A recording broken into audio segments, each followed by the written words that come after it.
Hello, എന്തൊക്കെയുണ്ട് വിശേഷം? ഇന്നൊരു തെണ്ടിപ്പോക്ക് വീഡിയോ ആയിട്ടാണ് ഇവിടെ വന്നേക്കുന്നത്. എൻ്റെ കോസ്മെറ്റിക്സ് എല്ലാം തീർന്നു. പൊട്ട്, മോയ്സ്ചറൈസർ, ലിപ്സ്റ്റിക്ക് എല്ലാം തീർന്നു. ഉള്ള ലിപ്സ്റ്റിക്ക് എങ്ങനെയൊക്കെ കുറേ തോണ്ടിയാണ് ഇത്രയെങ്കിലും കിട്ടിയത്. അതെടുത്ത് ചുണ്ടത്ത് വാരി തേച്ചു.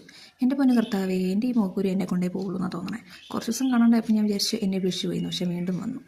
അങ്ങനെ ഞങ്ങൾ ഓട്ടോയിൽ കയറി കുലുങ്ങി പോവുകയാണ്. ഏതോ ഒരു പാർക്കിൽ പോയിട്ട് റൈഡിൽ കയറിയ ഒരു ഫീലാണ് ഇപ്പം. എന്താ കുലുക്കം. തൊട്ടടുത്ത് തന്നെ എൻ്റെ ഷുണ്ടാപ്പി ഇരിക്കുന്നുണ്ട് കേട്ടോ, അച്ചുകുട്ടൻ. അങ്ങനെ എല്ലാം വാങ്ങി വേഗം തിരിച്ച് വീട്ടിലേക്ക് പോകുന്നു. ഇത്രയും സാധനങ്ങളാണ് കേട്ടോ വാങ്ങിയത്. ഇത്രയും വാങ്ങിയപ്പോഴത്തേക്കും എൻ്റെ 500 രൂപ ഡീം. പക്ഷേ 500 രൂപയ്ക്കുള്ള സാധനങ്ങൾ കാണാൻ മാത്രം ഉണ്ടോ അതുമില്ല. പിന്നെ എൻ്റെ ഷുണ്ടാപ്പി കൂടെ വന്നതല്ലേ, അവനൊരു ഐസ്ക്രീം മേടിച്ചു കൊടുത്തു. വീട്ടിൽ വന്നിരുന്ന് ആസ്വദിച്ച് അത് കഴിക്കുകയാണ് ആശാൻ. എനിക്ക് അവിടെ ഐസ്ക്രീം, എനിക്ക് അവിടെ ഐസ്ക്രീം. ഇതെന്തുവാ അത്? അച്ചു വിളിച്ചേ, കണ്ടേ, അച്ചു വിളിച്ചേ, കണ്ടുപിടിച്ചേ, വിളിച്ചേ. പിന്നെ അവൻ്റെ കൂടെ കുറച്ച് നേരം കളിച്ചേച്ച് അവനെ ഉറക്കി, ഞാനും ഉറങ്ങി. അപ്പോൾ ഇന്നത്തെ വീഡിയോ ഇത്രയേ ഉള്ളൂ. Tata bye, see U.